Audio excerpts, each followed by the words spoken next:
Let me be clear from the beginning. Being high value has nothing to do with your bank account, the label on your clothes, or how many followers you've got watching your life like a movie. It's about who you are when no one is watching. It's about the quiet power you carry into every room. It's about commanding respect without saying a word. That's real strength. That's real value. Too many people chase validation, trying to prove they matter. But the most powerful people, the ones who walk through fire without flinching, don't chase anything. They become something. They embody discipline, clarity, and control. That's what Stoicism teaches us, not to numb ourselves, but to own ourselves. Your emotions, you master them. Your challenges, you face them. Your worth, it's built, not begged for. So if you've ever wondered, am I truly high value? Here are 7 signs that prove you're not just existing, you're leading. And if you don't see all of them in yourself yet, good. That means it's time to level up. When life throws chaos your way, the average person flinches.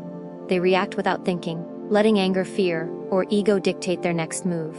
But when you're grounded in your worth, you don't let emotion lead.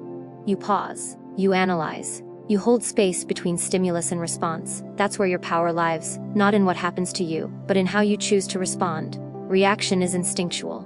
Response is intentional. And the more composed you are in moments of tension, the more others look to you as the anchor in their storm. You've probably been tested. Maybe someone disrespected you. Maybe life blindsided you, and every cell in your body screamed to react, to snap back, defend yourself, or fall apart. But then you remembered who you are. You stood still. You breathed. You gathered your thoughts before your voice. That restraint, that's strength. It's not weakness to stay silent, it's wisdom to not waste your energy on the unworthy. Responding means you've already won the battle within before engaging with the world outside. People confuse stoicism with numbness, but it's the opposite. It means feeling every emotion, anger, sadness, disappointment, and not letting any of them hijack your actions. It means acknowledging that you're hurt but not letting that pain control your mouth, your hands, or your mind. It's not about being passive. It's about being powerful enough to stand in full awareness of what you feel and still choose what's right over what's easy. That's real self-mastery. You've probably seen what happens when people live in reaction. They explode, say things they regret, make choices they can't reverse. Then they spend days cleaning up messes they created in moments they didn't pause. You don't have time for that. When you respond instead of react, you save your energy for what truly matters. You conserve your dignity, you protect your peace, because your focus isn't to win arguments. It's to maintain your alignment, your clarity, and your forward momentum. There's an internal discipline that comes from choosing your response. It's not always obvious to others, but inside it sharpens your edge. It's the voice that says, don't stoop to their level. When someone tries to bait you, it's the reminder that says, this isn't worth your time. When pettiness comes knocking, it's the calm refusal to be moved by noise or drama. That voice, that inner dialogue, becomes your compass, and over time it becomes second nature. Being reactive is easy. It requires no awareness, no control, no accountability. But responding, that demands patience. It demands perspective.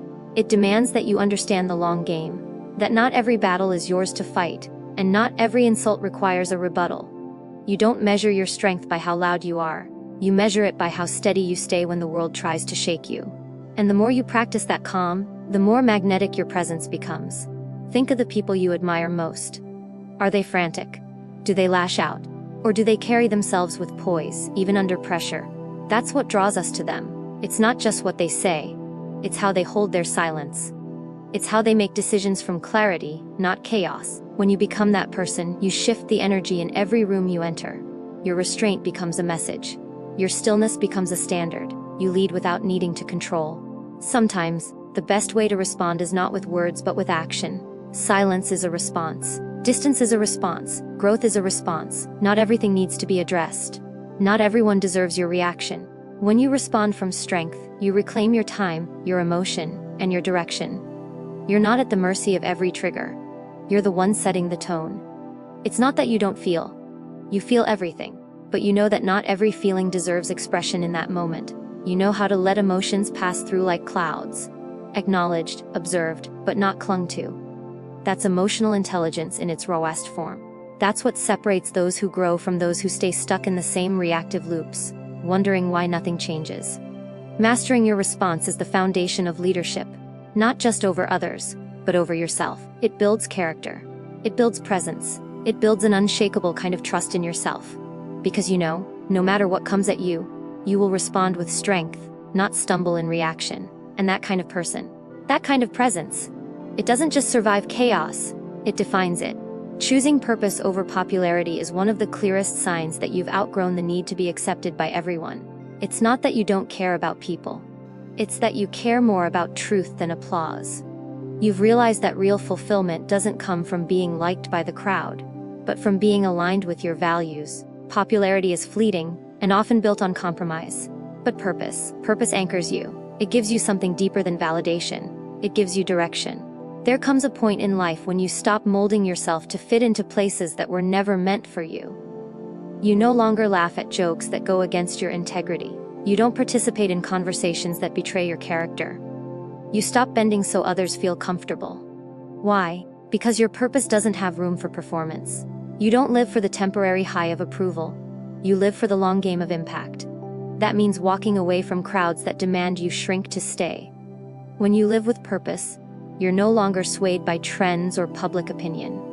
You don't need everyone to agree with your choices because you know why you're making them. You make peace with being misunderstood. You accept that your path won't be for everyone. And that's okay. The truth is, people will criticize you whether you follow your purpose or not. So you might as well build something meaningful while they talk. Purpose gives you that clarity. It gives you peace in the noise. There's a strength that comes with saying no to popularity. It means you're no longer addicted to the dopamine hit of external praise. You're not chasing approval like a drug. You've built your own internal compass. That's not arrogance, that's discipline. It means you're secure enough to stand alone, to walk into rooms and not need to perform, to let your actions speak louder than your image. Popularity might fill a room, but purpose fills a life. It takes courage to choose purpose, especially when the world is screaming at you to conform, especially when doing the right thing costs you likes, friends, or opportunities. But high-value people understand short-term discomfort is worth long-term alignment. You'll lose people, yes, but you'll find yourself. You'll wake up knowing you're not living a lie. You'll look in the mirror and respect who you've become. Not because others applaud you, but because you didn't betray yourself. When you choose purpose, your circle changes. The people who once surrounded you for who you pretended to be start to fall away, and the ones who align with your truth begin to appear. It's a hard transition, lonely at first, but then it becomes liberating, because you no longer have to wear a mask to be loved. You're chosen for your authenticity, not your performance. That's the kind of love and connection that popularity can never provide. Popularity demands consistency with others' expectations. Purpose demands consistency with your own truth. One requires you to be everything for everyone. The other requires you to be fully you. It's not always glamorous. Sometimes it means showing up and doing work no one sees. Sometimes it means having the hard conversations, making unpopular decisions, or standing alone in your convictions. But in that solitude, there's power. In that isolation, there's refinement. Choosing purpose changes the way you make decisions. You stop asking, will they like me if I do this? And start asking, is this aligned with who I am and what I stand for? You stop performing, you start building, you stop reacting to outside noise. You start creating from within, you trade applause for impact, likes for legacy. That shift transforms not just your results, but your identity. It's a deep rewiring of how you show up in the world. When you choose purpose, you become a threat to the status quo. People will question you, resist you, try to pull you back to the version of you they once understood. But you'll know, your path isn't about being understood, it's about being real. And as you continue to walk in alignment, you begin to attract what's meant for you. Not because you're trying to fit in, but because you finally stand out. Not loudly, but unapologetically. There's a dignity in walking away from what's popular to protect what's sacred within you. It doesn't always get recognition. It won't always feel rewarding in the moment. But deep down, you'll know, you honored yourself. You chose to be led by principle, not pressure. You stopped asking for permission to be you. That's purpose, that's value. And that's a kind of success no popularity contest can ever touch. Being comfortable alone doesn't mean you've given up on people. It means you've finally made peace with yourself. You no longer need someone else to entertain you, validate you, or make you feel whole. You've discovered that your own presence is not something to escape from. It's something to value. The silence that once felt heavy now feels like home. The stillness that once made you anxious now empowers you. Because when you're truly alone, you meet the most honest version of yourself, and you realize that's enough.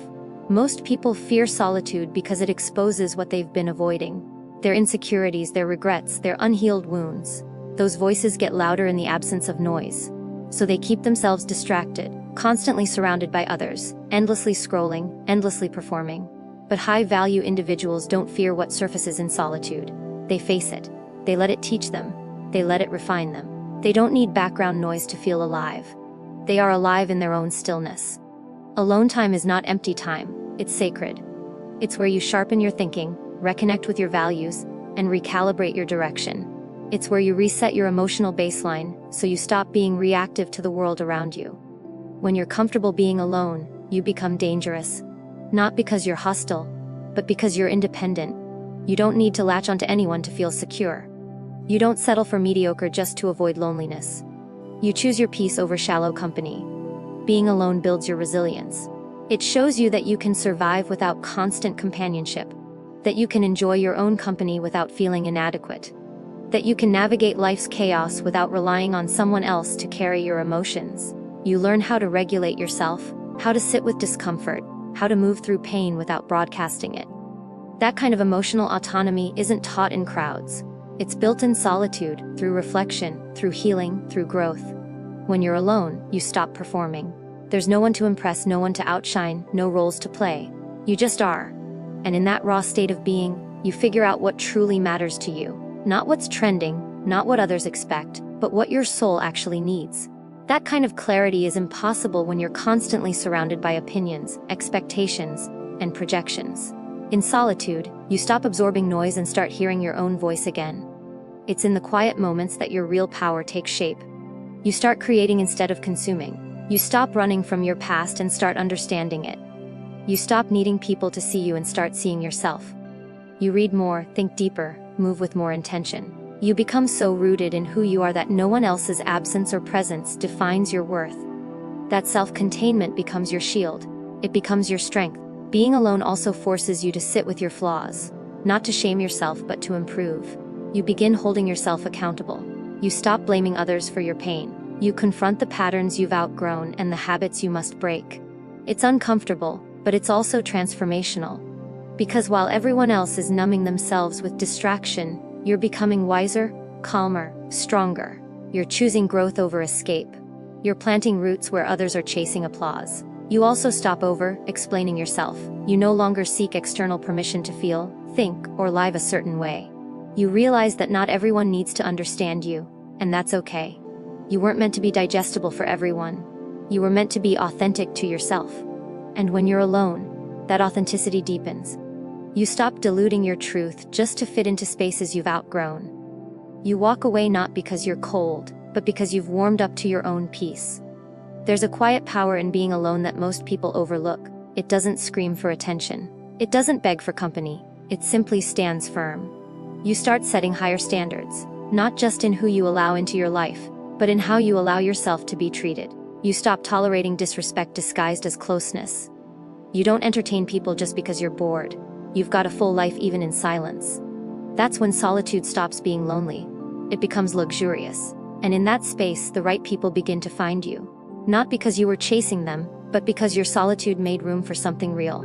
Your energy shifts, your clarity attracts, your self-respect becomes magnetic. And suddenly, you realize, being alone wasn't a punishment. It was preparation. It was the path to rediscovering your own worth without needing the world to remind you of it. Speaking less but with impact is a trait that commands silent respect. It's not about staying quiet out of fear or insecurity. It's about choosing your words with precision, with purpose, and with control. When you've developed yourself internally, you no longer feel the urge to fill every silence. You understand that your value isn't measured by how much you talk, but by how deeply your words land, and that kind of restraint doesn't come from weakness. It comes from wisdom. In a world obsessed with noise, the person who speaks with intention becomes magnetic. When you don't constantly explain yourself or seek validation through endless conversation, people begin to lean in when you do speak. They listen more closely, because your words aren't frequent, they're earned. Each sentence carries weight, not because it's loud, but because it's thoughtful. People trust what you say because they know you're not talking just to be heard. You're talking to contribute. You no longer need to outtalk others to prove your intelligence or your worth. You've realized that the strongest voices don't have to dominate the conversation. They shift it. They bring clarity, not chaos. When you speak, it's to add value, not to impress. You observe before responding. You absorb what others miss. And that's what makes your presence feel heavier, more grounded, more respected in any room you walk into. There's power in silence. Not awkward silence, but intentional stillness. When you pause before you speak, it shows composure. When you don't rush to fill a moment, it shows security. When you let others run their mouths, while you gather your thoughts, it shows leadership. People can feel the difference between someone who speaks to hear themselves and someone who speaks because they have something real to say. That distinction builds trust.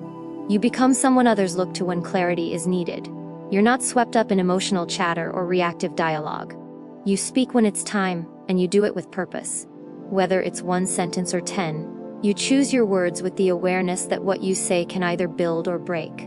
And because you've spent time mastering yourself, you no longer waste energy explaining things to those committed to misunderstanding you. Being impactful with your words also means you've trained yourself to listen. You pay attention to body language, tone, and what isn't said. You don't just wait for your turn to talk. You actually hear people. That level of attentiveness is rare. And because you've listened so well, your responses carry insight others miss. You answer not just what was said, but what was felt. And that makes you unforgettable. You also don't engage in every argument. You've understood that not every battle is worth your voice. Silence, at times, is the highest form of communication. When someone tries to bait you into drama or petty conflict, your lack of response says everything. You don't give your energy to the unworthy. You don't explain your standards. You show them. And the quiet strength you radiate in those moments speaks louder than any rant ever could. When you do speak, your language is intentional. You cut through confusion with clarity. You replace gossip with substance. You elevate the conversation rather than dragging it down to the level of ego or emotional reactivity. Even when you disagree, you do it with calm conviction. You're not trying to be right, you're trying to be real, and that makes your presence feel mature, measured, and deeply impactful. People begin to remember not just your words, but how they felt when you spoke them. Your tone is steady. Your delivery is firm. Your message is clear. You speak to connect, not control. You speak to lead, not to dominate. You don't speak to impress. You speak to express truth. And when you do, people listen, not because you're the loudest voice in the room, but because you're the most rooted one. Over time, your words become synonymous with trust. You build a reputation not by talking the most, but by making the most sense when you do. You become the person who speaks life into others, who brings reason to chaos, who doesn't waste breath trying to prove anything, but ends up proving everything simply by showing restraint, clarity, and mastery in every conversation you choose to enter. Holding boundaries without guilt is one of the clearest signs of someone who knows their worth. It means you've finally learned to honor your energy, your time, and your peace without constantly needing to explain or apologize. You no longer shrink yourself to keep others comfortable. You don't bend just because someone else doesn't like where you draw the line. You've outgrown the version of you that said yes to avoid conflict. Now, you choose your no with strength and certainty. When you establish boundaries, you're not being cold, you're being clear. You're not shutting people out, you're protecting what you've built within. There comes a time when you realize that your life is not a free-for-all, and not everyone deserves access to you just because they want it. You've worked too hard on your growth, your healing, and your direction to let just anyone wander in and drain what took years to create. And when you hold those boundaries firm, that's not arrogance, it's self-respect. You used to feel bad for saying no. You used to over-explain your decisions, trying to make sure no one was upset or uncomfortable with your choices. But that guilt was a product of conditioning, of believing that your value was tied to your availability. Now, you understand being available to everyone all the time is the fastest way to lose yourself. So you stopped trying to be everything for everyone. You chose instead to be everything for yourself first.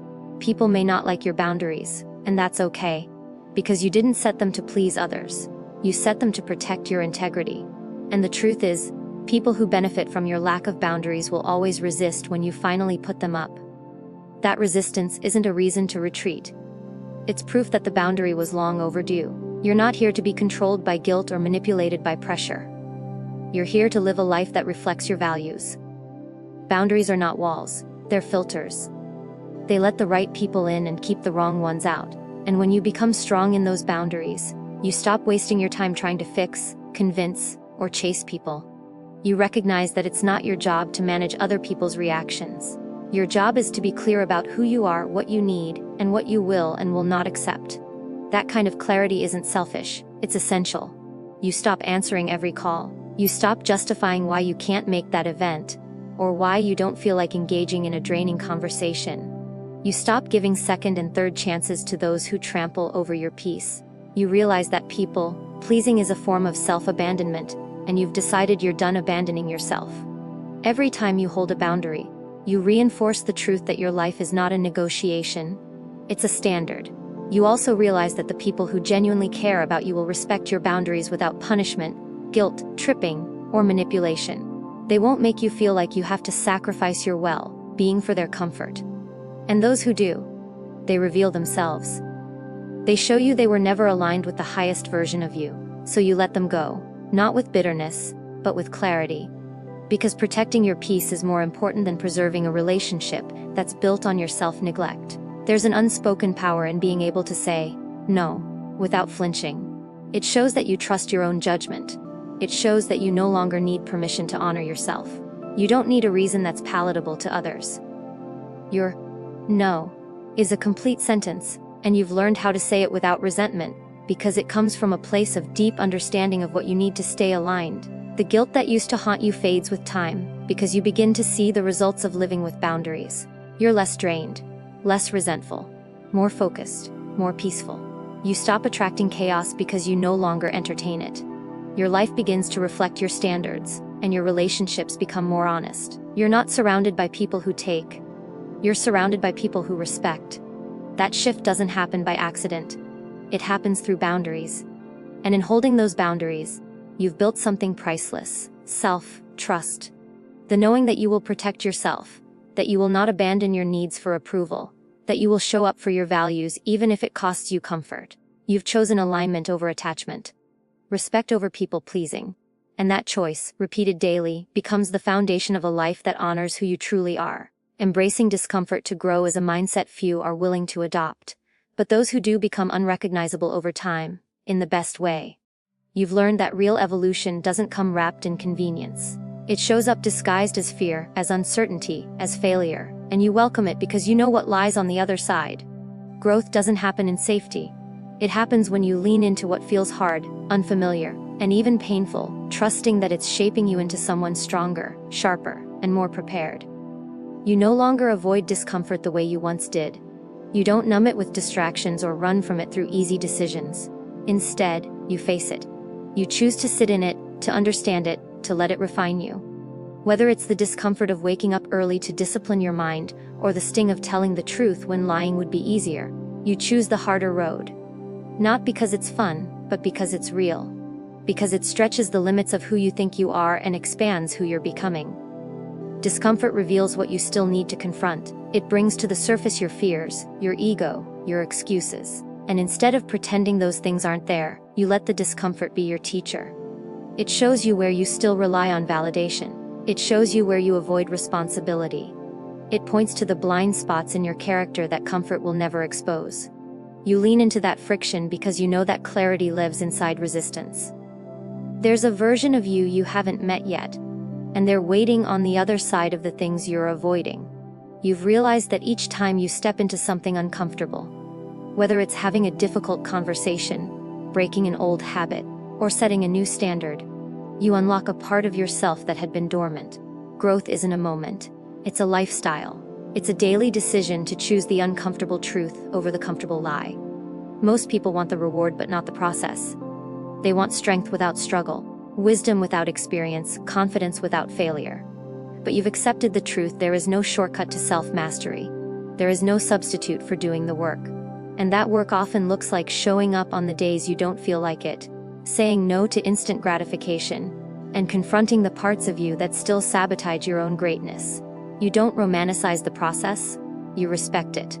There's pride in knowing you did the hard thing, that you didn't fold under pressure, that you didn't wait for the right moment. You created it, You let the discomfort mold your mindset, not break it. While others quit at the first sign of friction, you use it to fuel your discipline. Because when you push through the pain, you build not just skill, but self-trust. You learn that you're capable of handling more than you thought. You stop fearing failure because you've embraced it as a companion on your journey. Failure becomes feedback. Pain becomes information. Setbacks become strategy. The discomfort that once scared you now energizes you, because it signals that you're pushing into new territory. And every time you walk into that fire willingly, you come out on the other side more resilient, more aware, and more in control. This mindset transforms the way you live. You stop waiting for life to get easier and start getting stronger. You stop wishing things were different and start becoming different. Discomfort isn't your enemy, it's your compass. It tells you you're moving. It tells you you're growing. You learn to lean into it, not recklessly, but deliberately, because you've come to understand that every breakthrough is born from tension. You no longer admire people for what they have. You admire them for what they've endured, because you know the real currency of success is paid in discomfort. It's in the reps no one sees, the discipline no one applauds, the failures no one claps for. You respect those who have scars, because they've earned their strength. And now you're earning yours too, one uncomfortable decision at a time. You've stopped making decisions based on what's easy, and started making them based on what's necessary. You don't chase comfort, you chase growth. You show up where most people check out. And while they stay stuck in cycles of avoidance, you evolve. Because you understand the uncomfortable truth, growth doesn't feel good, but it makes you great. Owning your emotions means you've taken full responsibility for your internal world, no matter what chaos exists externally. You no longer project your feelings onto others or let emotional waves dictate your behavior. You've come to understand that emotions are valid, but they're not commands. They're signals, not instructions. And while you allow yourself to feel deeply, you refuse to let those feelings hijack your decisions, your peace, or your purpose. That's what separates someone ruled by impulse from someone grounded in self-mastery. It's not about suppressing how you feel. It's about facing it with clarity and control. When anger rises, you acknowledge it, but you don't lash out. When sadness hits, you sit with it, but you don't drown in it. You let the emotion pass through like a storm, without letting it destroy the foundation you've built. You've learned that reacting in the heat of emotion often leads to regret. So instead, you pause. You breathe. You observe. That pause is your power. People who don't own their emotions become slaves to them. They spiral when triggered. They hurt others in the name of being honest. But honesty without responsibility is just recklessness. You've made the choice to rise above that. You've realized that emotional maturity is not about denying emotion. It's about directing it. You take what you feel, understand where it's coming from, and then decide what action aligns with your highest self. That's real strength. Owning your emotions also means not blaming others for how you feel. You stop saying, "They made me feel this way," and instead say, "This is what came up for me, and now I get to choose how I respond." You stop giving your power away by letting others control your mood. Even in conflict, even in heartbreak, you remain the authority over your emotional state. That doesn't mean you don't feel pain. It means you don't let pain become your personality. There's incredible peace that comes when you stop being at the mercy of every emotional high and low. You gain consistency. You show up grounded even when life is unstable. You become the person others can depend on. Not because you're emotionless, but because you've learned how to carry your emotions with discipline. You express what needs to be expressed, but you do it without burning bridges or betraying your values. That level of control earns respect, both from others and from yourself. You also become more empathetic.